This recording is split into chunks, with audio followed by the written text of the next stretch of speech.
मराठीतील सर्वात हॉट आणि बोल्ड अभिनेत्री म्हटलं की सई ताम्हणकर हे नाव समोर येतं। मराठीत पहिल्यांदा बिकिनी घालणारी अभिनेत्री तीच होती आणि आता तिचं एक नवीन फोटोशूट समोर आलंय, ज्यामुळे तिला चांगलाच ट्रोल केलं जातंय। सई ताम्हणकरने तिच्या इंस्टाग्राम अकाउंटवर काही फोटो शेअर केले आहेत। यामध्ये ती खूपच हॉट आणि बोल्ड दिसून येते, परंतु हे फोटो समोर आल्यानंतर अनेक नेटकऱ्यांनी तिला ट्रोल करण्यास सुरुवात केली। सईताई महाराष्ट्रीयन संस्कृती विसरली का? हे तुम्हाला शोभतं का? तुम्हाला नेमकं काय दाखवायचंय? अशा कमेंट तिला येत आहेत, परंतु सईने या सगळ्यांकडे दुर्लक्ष केलंय। असं नाही की सगळेच तिला ट्रोल करताय, अनेक जण तिच्या फोटोवर लाईक्स आणि कमेंटचा वर्षाव करत आहे।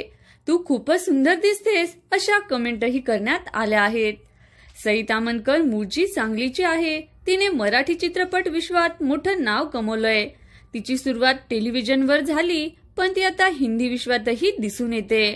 सध्या ती महाराष्ट्राची हास्य जत्रा कार्यक्रमात परीक्षकाची भूमिका साकारते। अशाच नवनवीन माहितींसाठी व्हिडिओला लाईक करा, शेअर करा आणि चॅनलला सबस्क्राईब करा। धन्यवाद।